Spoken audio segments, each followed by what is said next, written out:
Muy buen día, mi nombre es Hernando David Torres Cubillos, soy estudiante de la Universidad Nacional de Colombia.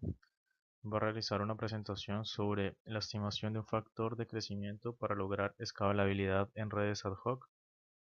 Dicha presentación se realiza para la materia de modelos estocásticos y simulación para computación y comunicaciones. Eh, Dicha materia es dirigida por el ingeniero Eric Julián Rodríguez Martínez. En cuanto al contenido de la presentación, iniciaré por dar ciertas generalidades sobre las redes ad hoc, luego una presentación sobre la escalabilidad de las redes ad hoc bajo diferentes arquitecturas de red. Seguido pasaré a hacer la presentación de un modelo estocástico creado para la caracterización de un clúster y la caracterización de sus recursos. Eh, Acto seguido pasaré a la explicación o presentación de un estudio para la estimación de un factor de crecimiento y finalmente terminaré por enunciar la bibliografía utilizada. En cuanto a las redes ad hoc, tenemos que son sistemas computacionales autoorganizados, los cuales están formados por un conjunto de nodos, los cuales se comunican entre sí. Eh, Estos nodos no dependen de una infraestructura fija que ya exista, una infraestructura preexistente para que pueda funcionar como tal la red. Em, las redes ad hoc se diferencian de las redes tradicionales gracias a que cada nodo es independiente y es autónomo para configurar su participación en la red. Esto surge gracias a la interacción entre los nodos al intentar alcanzar una organización espontánea dentro de la red que les permita tener un comportamiento en general global sin que haya ningún agente externo que intervenga. Dentro de las principales características o propiedades de las redes ad hoc, podemos decir el funcionamiento autonómico. Tenemos que los nodos actúan de manera independiente.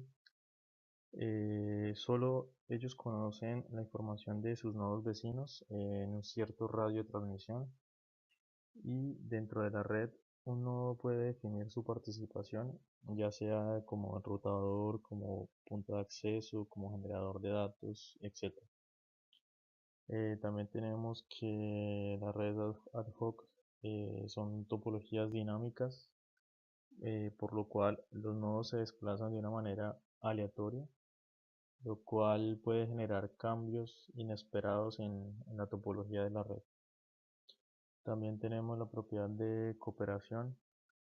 Eh, como se sabe que en las redes ad hoc no se tiene un enrutador como tal definido, cada nodo redirige sus paquetes hacia su destino, y esto puede generar que haya nodos intermedios que participen entre el emisor y el receptor.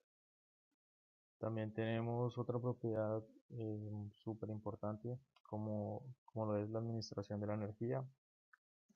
En este caso, como ya sabemos, en las redes los dispositivos utilizan energía, y tareas como calcular una cierta ruta o identificar un nodo vecino o guardar o enviar paquetes, pues puede requerir energía extra para terminar esas tareas, lo cual implica que a la hora de definir o de diseñar una red ad hoc, eh, la administración de la energía sea un factor importante a tener en cuenta.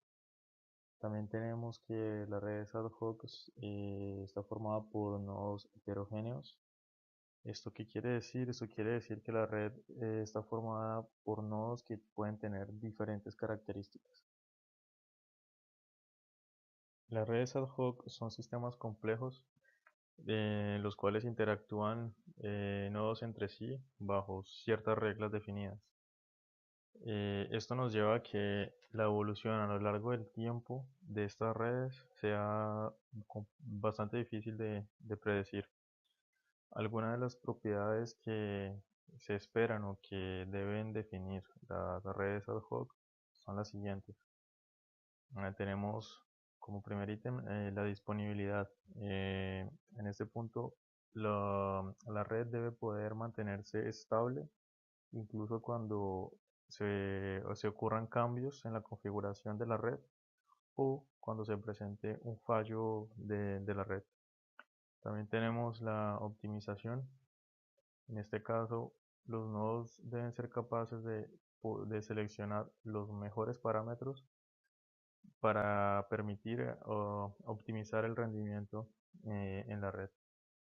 También tenemos la escalabilidad.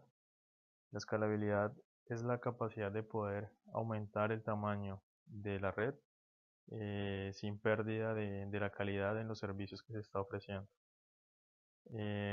Sobre esta propiedad vamos a hablar en la exposición. Y tenemos también la confidencialidad, la cual nos dice que los datos que se transmitan en la red tienen que ser únicamente descubiertos o leídos por los receptores. Las redes tienen que estar definidas bajo una arquitectura.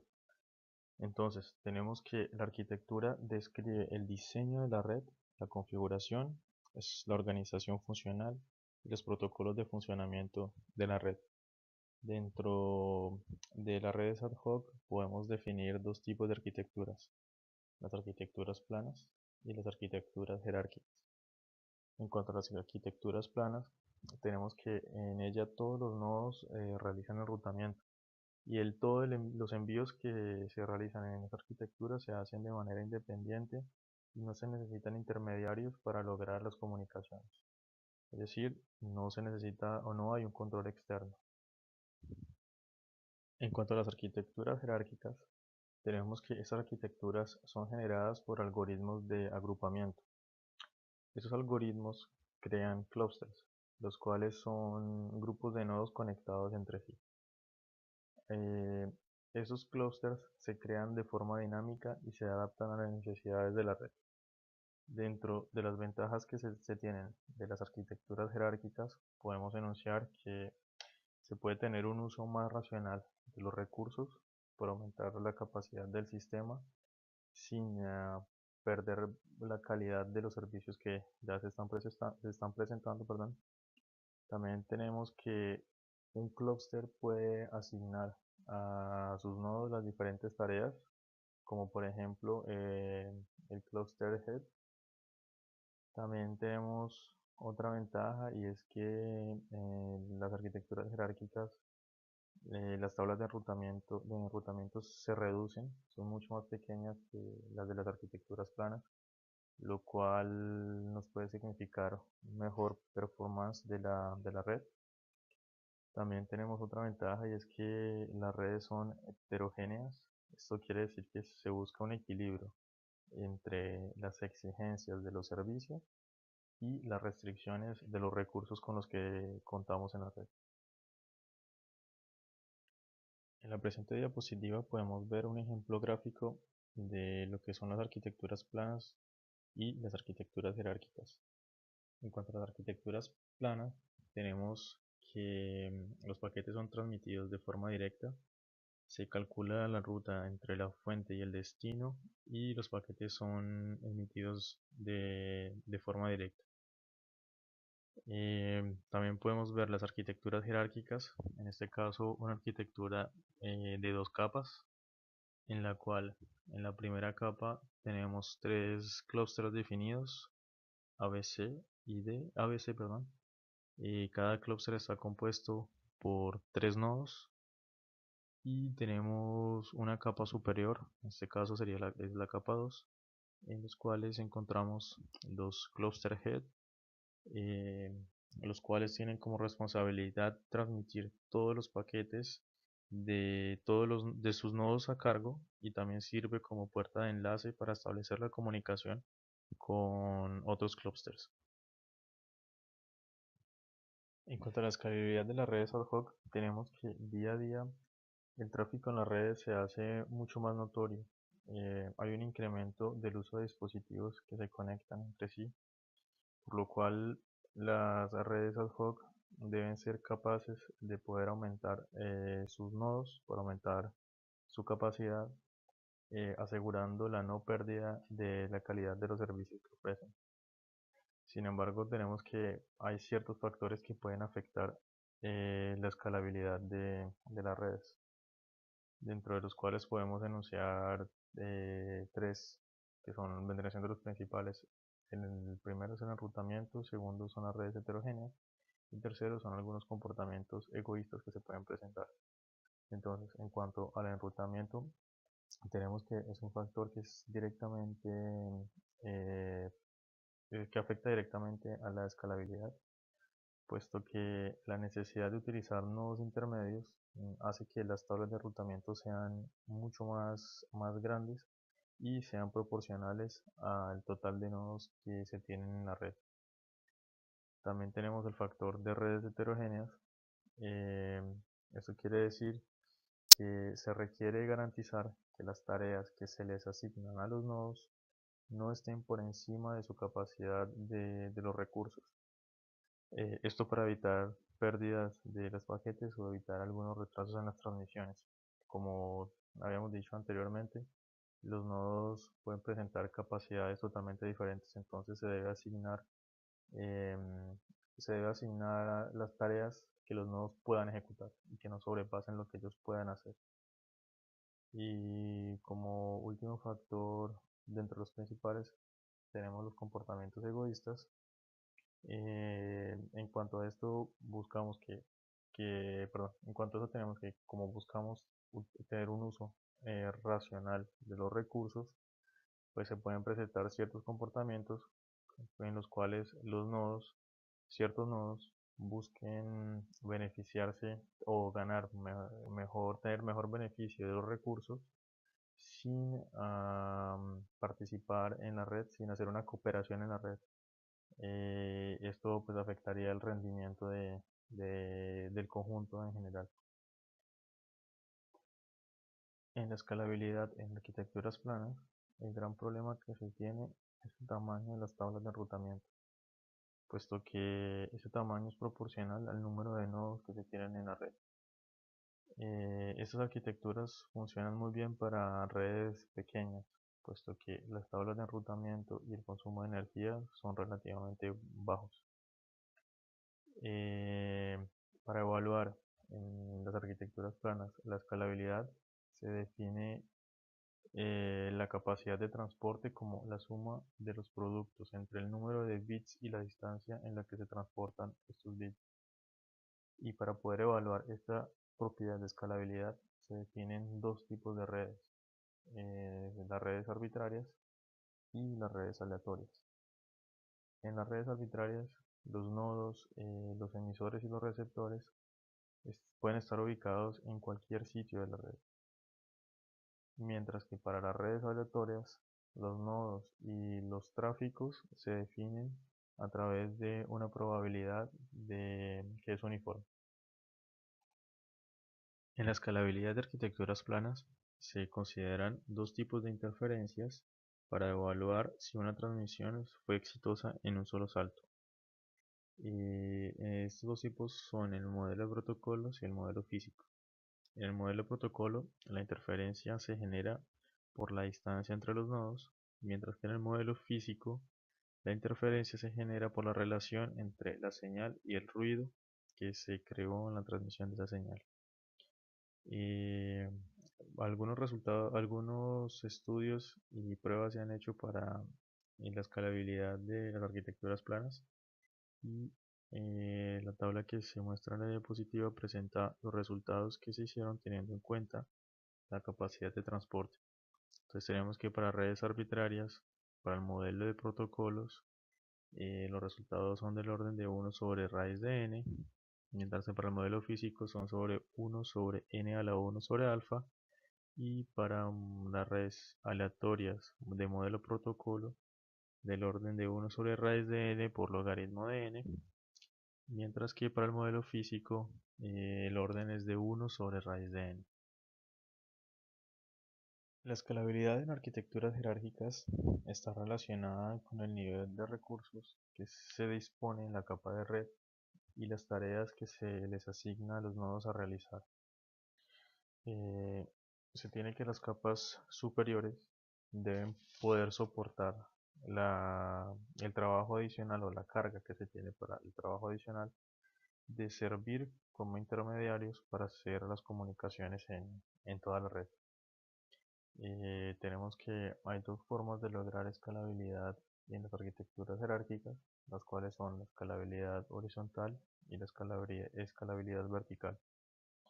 En la escalabilidad horizontal tenemos que lo que hacemos es agregar nuevos nodos a una capa de red, esto con el fin de poder aumentar la carga de trabajo, poder manejar el aumento de la carga de trabajo y mejorar la estabilidad y el desempeño general del sistema. También tenemos la escalabilidad vertical. En este caso, lo que agregamos son más recursos a un nodo en particular y esto nos sirve para aumentar o mejorar el rendimiento, teniendo en cuenta que se busca ayudar a centralizar la carga de trabajo sobre ese nodo, que ese nodo tome que ese nodo que tiene más capacidad tome más carga de trabajo. El problema principal en la escalabilidad de las arquitecturas jerárquicas tiene que ver con encontrar el punto de equilibrio entre las tareas que se les asigna a un nodo y la capacidad de recursos que ese nodo tiene para poder resolver esa tarea. En las arquitecturas jerárquicas se definen algoritmos de enrutamiento, los cuales permiten mejorar la calidad en las comunicaciones, en el enrutamiento y en el control de la topología. Dentro de los principales algoritmos de enrutamiento, uno de los más utilizados son los algoritmos de agrupamiento para balanceo de carga y los algoritmos de agrupamiento bajo combinación métrica. Los primeros, es decir, los algoritmos de agrupamiento para balanceo de carga, lo que hacen es definir límites superiores e inferiores en la cantidad de nodos que pueden ser parte de un clúster. Esto se hace para evitar que la exigencia de los clústeres sea demasiado grande como para soportar la sobrecarga de los cluster head y que no sean demasiado pequeños para que generen muchas rutas en las capas superiores de red. Y los algoritmos de agrupamiento bajo combinación métrica lo que hacen son considerar de diferentes factores como la capacidad de almacenamiento, el grado de movilidad, cuántos vecinos se tiene a su alrededor o por ejemplo la energía que tiene disponible los nodos. Y el objetivo principal es buscar una combinación de todos estos factores que genere la mayor optimización de las capacidades de la red. En la investigación de Juan Pablo Espina López se hicieron diversos estudios sobre la escalabilidad de redes ad hoc. En una primera parte se realizó un estudio el cual buscaba comparar el rendimiento entre una arquitectura plana y una arquitectura jerárquica formada por dos capas y la cual estaba compuesta por clústeres que estaban conectados entre sí.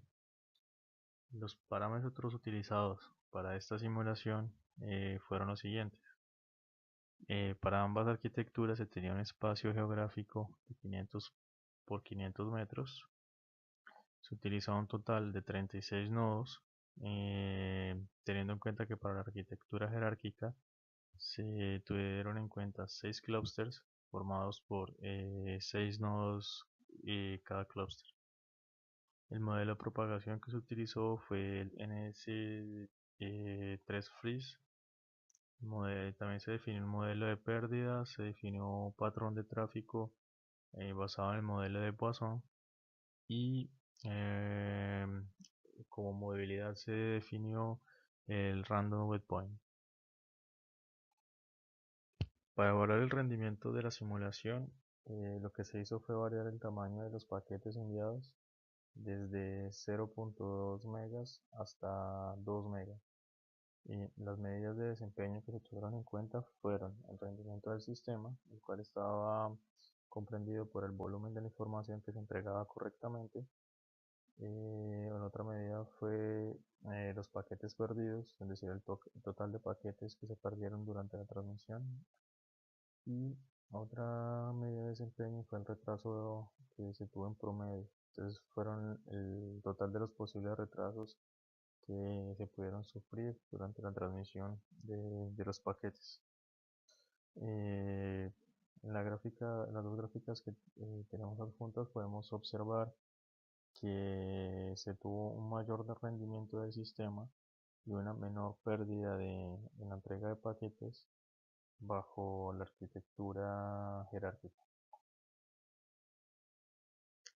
El siguiente escenario de simulación consistió en evaluar el rendimiento de una arquitectura jerárquica bajo diferentes configuraciones de los parámetros y se buscaba verificar en qué medida se afecta el desempeño de la red cuando se cambian las distribuciones de los recursos en las capas superiores y cuando se varían los tamaños de los clústeres. Los parámetros que se utilizaron para la simulación los podemos ver en la imagen de la diapositiva. Entonces tenemos que para la primera arquitectura se definieron un total de 4 clústeres con 9 nodos cada uno. Para la arquitectura 2 se utilizaron 6 clústeres con 6 nodos y para la arquitectura 3 se utilizaron 9 clústeres con 4 nodos cada uno. De igual manera como se hizo en la primera simulación, para evaluar el rendimiento se varió el tamaño de los paquetes desde 0.2 megas hasta 2 megas y como resultados se obtuvo que para las tres arquitecturas que se propusieron, eh, la arquitectura formada por 6 clústeres presenta un mayor rendimiento, una menor pérdida de paquetes y presenta un menor delay en las comunicaciones. Eh, Esto muestra que el cambio en el tamaño de los clústeres y la configuración de los parámetros tiene una influencia directa en el rendimiento de la red. También podemos observar que las arquitecturas que están formadas por 4 y 9 clústeres evidencian ciertas interrupciones más prolongadas durante los envíos de los paquetes y también muestran una pérdida de paquetes mucho mayor. El siguiente escenario de simulación consistió en hacer una variación de los recursos disponibles en la segunda capa de red con el objetivo de verificar la influencia de la distribución de los recursos sobre el rendimiento del sistema. Para realizar la simulación se utilizaron 1, 2, 6 y 12 megabytes en la segunda capa de red. Como resultados en las gráficas que tenemos en la diapositiva se puede mostrar que existe una relación directa entre los recursos disponibles en la segunda capa de red y el rendimiento del sistema. Esto tiene que ver con la proporción entre la carga de trabajo que tiene que soportar adicionalmente el cluster head y el nivel de recursos que dispone el mismo cluster head. Ahora, se busca crear un modelo estocástico que nos permita tener la representación y la caracterización de un clúster y sus recursos. Para esto se utilizó la distribución geométrica truncada, la cual permite caracterizar los recursos de los nodos de un clúster. Con este modelo estocástico lo que se busca es encontrar una relación entre el nivel de recursos de dos capas sucesivas de red, la cual sea lo suficientemente grande para soportar la carga extra de servir como intermediario en la comunicación, pero también lo suficientemente pequeña para poder optimizar la utilización de los recursos. Entonces, como lo había dicho, el modelo se basó en la distribución geométrica truncada, y la distribución geométrica truncada está basada en la distribución geométrica, pero que tiene restringido el dominio de la variable aleatoria a un subconjunto de los números naturales. Entonces, luego de tener la distribución geométrica truncada, se ajusta a su función de densidad de probabilidad y está dada por la ecuación que se presenta en la diapositiva. Igualmente se reajusta la fórmula del valor esperado para la distribución geométrica truncada.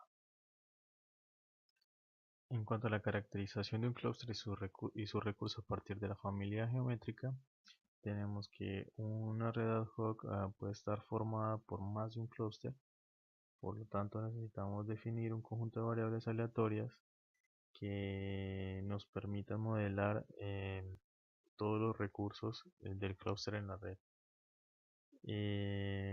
Para eso definimos la variable xy como la función de densidad representada por la primera ecuación de la diapositiva. Y sin embargo, como sabemos que un clúster puede estar representado por un número finito de nodos, necesitamos modelar el porcentaje de recursos que tiene ese nodo, y eso lo hacemos utilizando las variables aleatorias y,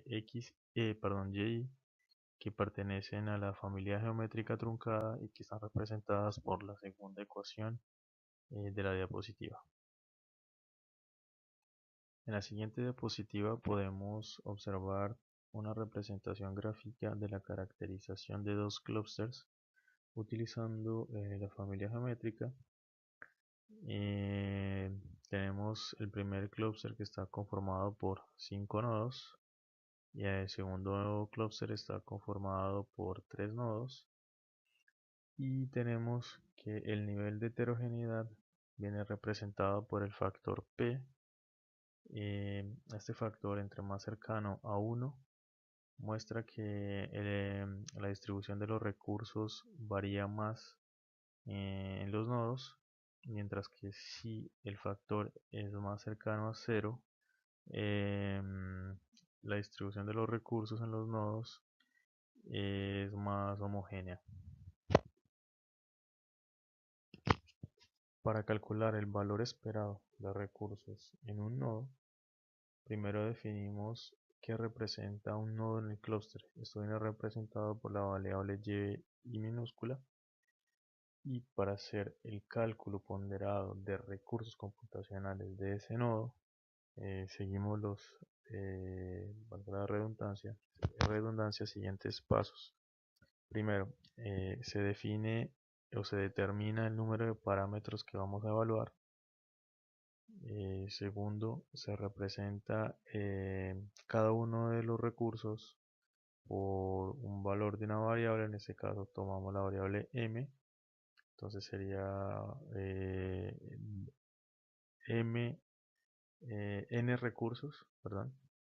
Y tercero, calculamos el valor esperado de los recursos en ese nodo como la suma de los recursos multiplicado por un factor que viene a representar el peso que tiene cada recurso, por lo cual tenemos que la suma de esos factores tiene que ser igual a 1. En cuanto al clúster, el valor de los recursos esperados para el clúster viene representado por la variable y mayúscula y sub i, y está representada por la ecuación que vemos en la diapositiva, la cual se puede interpretar como la sumatoria de todos los valores esperados de los recursos para los nodos pertenecientes a ese clúster. Una vez caracterizados los recursos en un clúster, ahora necesitamos determinar un factor de crecimiento para poder lograr la escalabilidad. Entonces, podemos decir que a medida de que se agregan nuevas capas en la red, los recursos de la red también deben aumentar si queremos mantener la calidad en los servicios que nuestro sistema, nuestra red ofrece.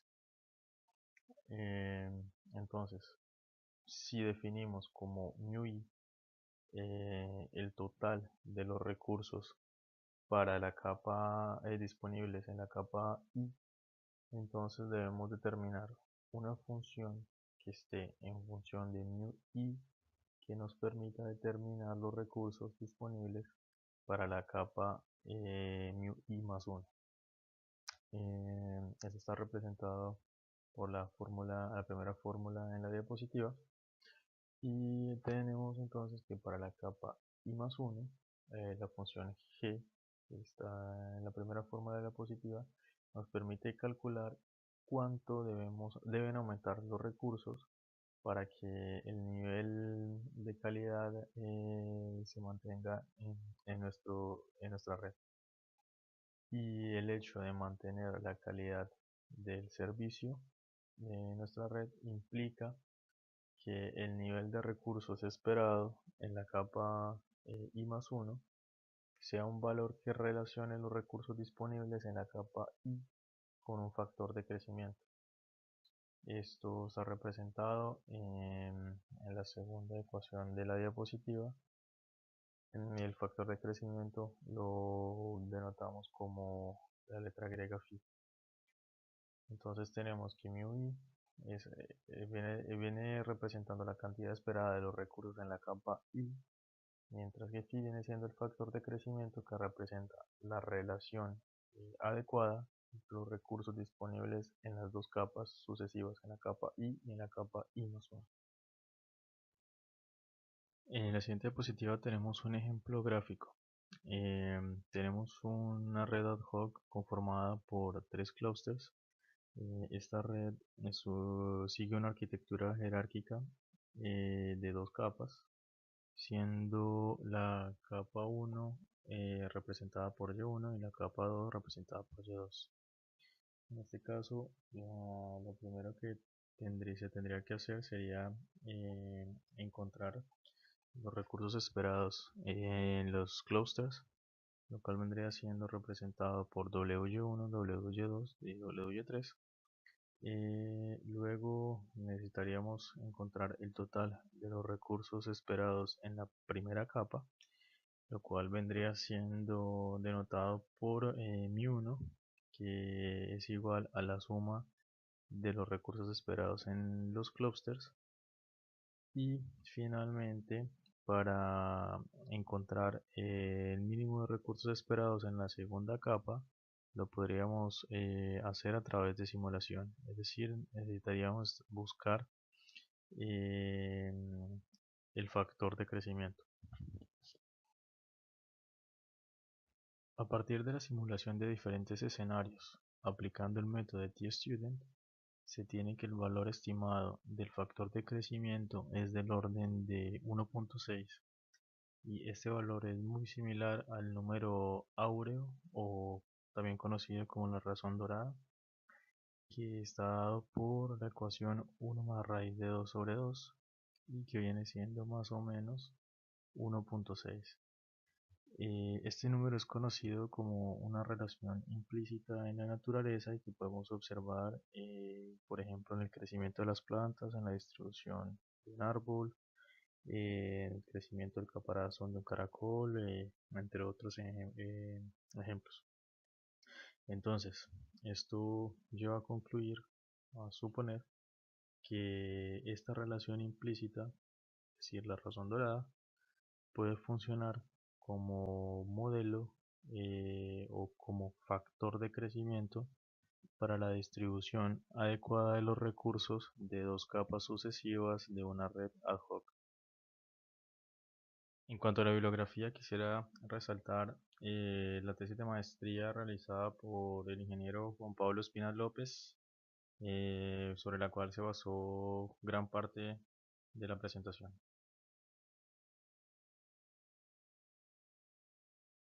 Muchísimas gracias por la atención prestada.